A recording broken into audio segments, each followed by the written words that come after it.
वागर्थाविव सम्पृक्तौ वागर्थप्रतिपत्तये जगतः पितरौ वन्दे पार्वती परमेश्वरौ।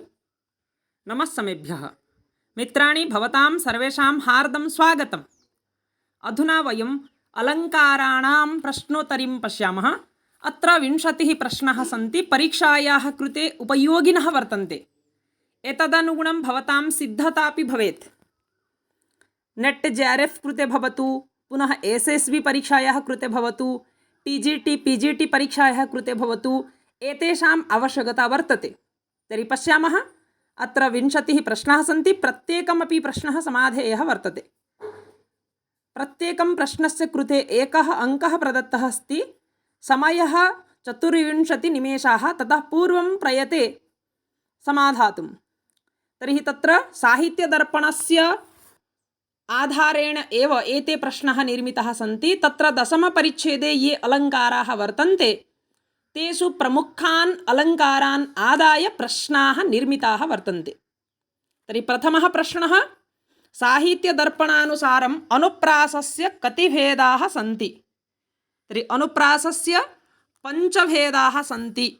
यथा वयं जानीमः, तत्र छेकानुप्रासः, वृत्त्यनुप्रासः, श्रुत्यनुप्रासः, अन्त्यानुप्रासः, लाटानुप्रासः इति 5 भेदाः वर्तन्ते।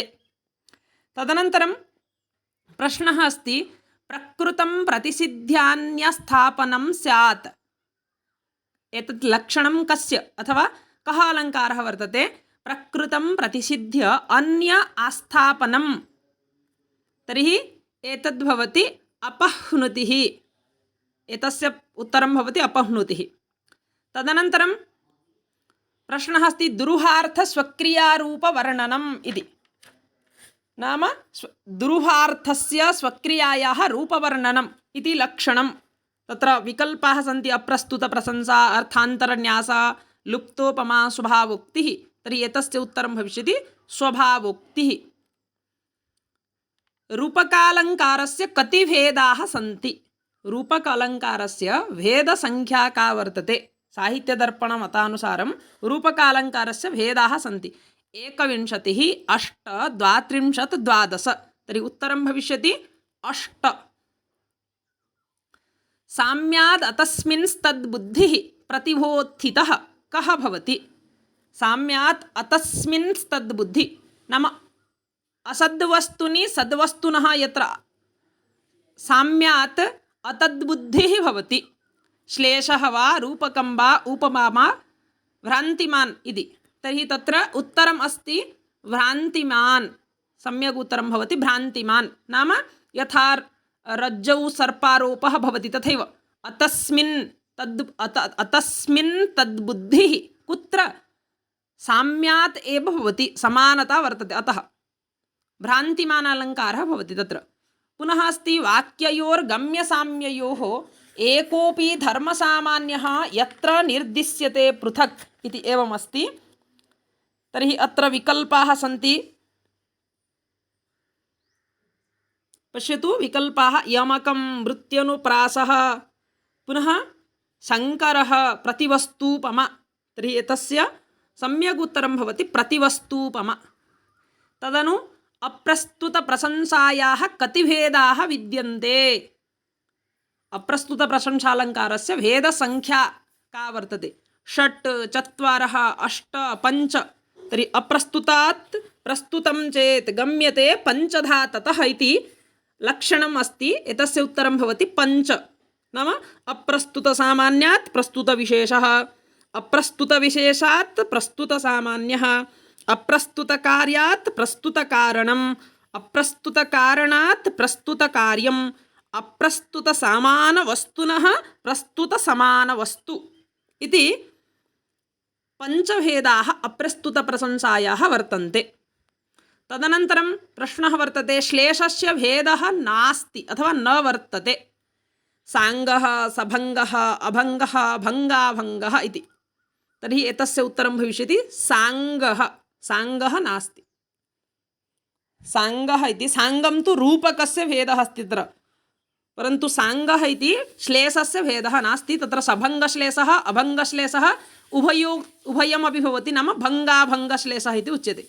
तदनन्तरं प्रश्नः अस्ति स्वरस्य वैषम्ये अपि शब्दसाम्यं किमुच्यते? तत्र यमकं रूपकम् अनुप्रासः श्लेषः, तर्हि शब्दसाम्यम् अनुप्रासः इति। अन्यस्य अन्यार्थकं वाक्यम् अन्यथा योजयेत् यदि अन्यश्लेषेण काक्वा वा सा का भवति? वक्रोक्तिः, श्लेषः, भ्रान्तिमान्, निदर्शन। पश्यतु, प्रश्ने एव सा इति उक्तमस्ति। वक्रोक्तिः अपि स्त्रीलिङ्गे, निदर्शन अपि स्त्रीलिङ्गे, परन्तु अत्र अन्यस्य अन्यार्थकं वाक्यम् अन्यथा योजयति अपि। यदि भिन्नतया कश्चन वदति, साक्षात् न वदति, श्लेषवाक्येन वदति, काक्वा वदति, आक्षिपति, तर्हि तत्र वक्रोक्तिः एव भवति उत्तरं। सम्यक् उत्तरमस्ति वक्रोक्तिः। सम्भववस्तु असम्भववस्तु इति भेदद्वयं कस्य अलङ्कारस्य वर्तते? उपमायाः, रूपकस्य, निदर्शनायाः, विशेषोक्तेः। उत्तरं भवति निदर्शनायाः। तत्र निदर्शनायाः लक्षणे अपि लिखितमस्ति सम्भवन् वस्तुसम्बन्धो असम्भवान् वापि कुत्रचित्। अतः सम्भववस्तु असम्भववस्तु इति भेदद्वयं तत्र अस्ति। पुनः प्रश्नः वर्तते समैर्यत्र कार्यलिङ्गविशेषणैः व्यवहारसमारोपः प्रस्तुतेऽन्यस्य वस्तुनः तत्र कः अलङ्कारः भवति?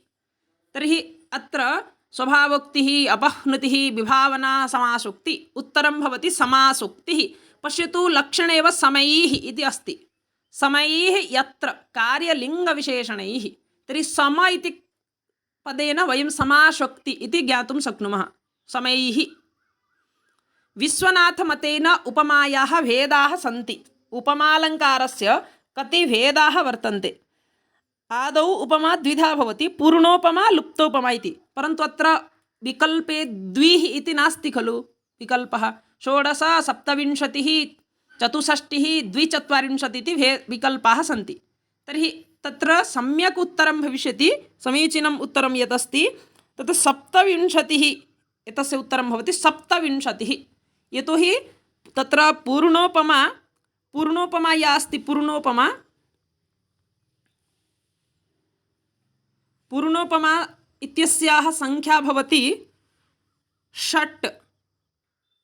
पुनः लुप्तोपमा भेदः भवति 21, आहत्य 27 भवति। तदनन्तरं प्रश्नः वर्तते डलयोः भेदः कुत्र भवेत्? अनुप्रासे, रूपके, श्लेषे, यमके। तर्हि डलो बबोर्लरोस्तथा भवेत् ऐक्यम् इति तत्र यमकालङ्कारे अस्ति। यमकालङ्कारे डकार लकारयोः नाम ड भवतु पुनः ल भवतु उभयोः, पुनः तत्र बकारस्य वकारस्य पुनः साम्यं भवति, पुनः लकारस्य रकारस्य साम्यं भवति। लर डलो बबोर्लरोस्तथा भवेत् ऐक्यम्। यथा नवपलास पलासवनं पुरस्फुट पराग परागत पंकजमिति तत्र उदाहरणम् अस्ति यमकालङ्कारे। तर्हि डलयोः ऐक्यं कुत्र? यमकालङ्कारे भवति। विना हेतुं कार्योत्पत्तिः का भवति? उत्प्रेक्षा, विभावना, विशेषोक्तिः, समासोक्तिः। अत्र विना हेतुं कार्योत्पत्तिः एतस्य समीचीनम् उत्तरं भवति विभावना। तदनन्तरं प्रश्नः अस्ति उत्प्रेक्षावाची शब्दः नास्ति इव नूनं मन्ये खलु। उत्तरं भवति खलु। सति हेतौ फलाभावः। हेतुः अस्ति परन्तु फलस्य अभावः वर्तते चेत् तत्र भ्रान्तिमान्, प्रतिवस्तूपमा, व्यतिरेकः, विशेषोक्तिः। तर्हि एतस्य उत्तरं भविष्यति विशेषोक्तिः। यत्र हेतुः अस्ति परन्तु फलस्य अभावः वर्तते। पुनः निरपह्नवे विषये रूपितारोपः किं भवति? रूपकं, यमकं, निदर्शना, उत्प्रेक्षा। तर्हि एतस्य उत्तरं भविष्यति रूपकं। पश्यतु, रूपितारोपः अनेन वयं ज्ञातुं शक्नुमः रूपकम् इति। तदनन्तरं प्रश्नः वर्तते सामान्यं विशेषेण विशेषस्तेन वा यदि समर्थ्यते तत्र कः अलङ्कारः? नाम सामान्यं विशेषेण समर्थ्यते, विशेषः सामान्येन समर्थ्यते, कार्यं कारणेन पुनः कारणं कार्येण वा यदि समर्थनं भवति तर्हि तत्र अर्थान्तरन्यास अलङ्कारः भवति। एतत् सम्यक् उत्तरं भवति। तदनु अन्तिमः प्रश्नः वर्तते, प्रकृतस्य परात्मना भवेत् सम्भावना। विकल्पाः सन्ति यमकम्, उत्प्रेक्षा, समासोक्तिः, विभावना। तर्हि एतस्य उत्तरं भविष्यति उत्प्रेक्षा। पश्यतु, सम्भावना इति पदमस्ति, भवेत् सम्भावनोत्प्रेक्षा प्रकृतस्य परात्मना इति लक्षणं। यत्र सम्भावना भवति तत्र उत्प्रेक्षा। तर्हि इदानीम् अस्माकं प्रश्नपत्रं समाधितम्, अस्माकं प्रश्नाः अपि समाहिताः। अधुना अस्माकम् उत्तरं पश्यामः, सम्यक् अस्ति न वा, अथवा कति अङ्काः प्राप्ताः वर्तन्ते। इदानीम् अहं सब्मिट् कृतवान्, अत्र स्कोर् पश्यामः। आम्, इदानीं 20तः 20 प्रश्नाः अस्माकं सम्यक् उत्तरैः पूरिताः सन्ति। तर्हि एवं भवन्तः परीक्षां यदि लेखितुम् इच्छन्ति, भवन्तः मम वाट्सप् सङ्ख्या अत्र वर्तते, भवन्तः वाट्सप् मध्ये मेसेज् कुर्वन्तु, अहं भवते एतत् प्रश्नपत्रं प्रेषयामि। भवन्तः गूगल् फार्म् मध्ये एव अस्ति, भवन्तः प्रश्नपत्रं प्रपूर्य प्रेषयन्तु। अनेन स्वस्य मूल्याङ्कनं भविष्यति। एकवारम् अलङ्काराणां पठनं कुर्वन्तु, तत्र नोट्स् अपि अस्माभिः निर्मितं वर्तते, भवद्भ्यः प्रेषितम् आसीत्। कैश्चित् परीक्षा लिखिता, केचन परीक्षां न लिखितवन्तः, तेषां कृते अयं प्रयासः वर्तते। भवद्भिः अपि परीक्षा लेखनीया अस्ति। स्वस्य मूल्याङ्कनाय परीक्षायाः कृते या सिद्धता विधीयते, तस्याः सिद्धतायाः परीक्षायै एव वर्तते। तर्हि अहं चिन्तयामि अयं प्रयासः भवतां कृते उपकाराय कल्पेत।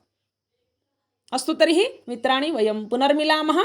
जयतु भारतं, जयतु संस्कृतं। धन्यवादाः।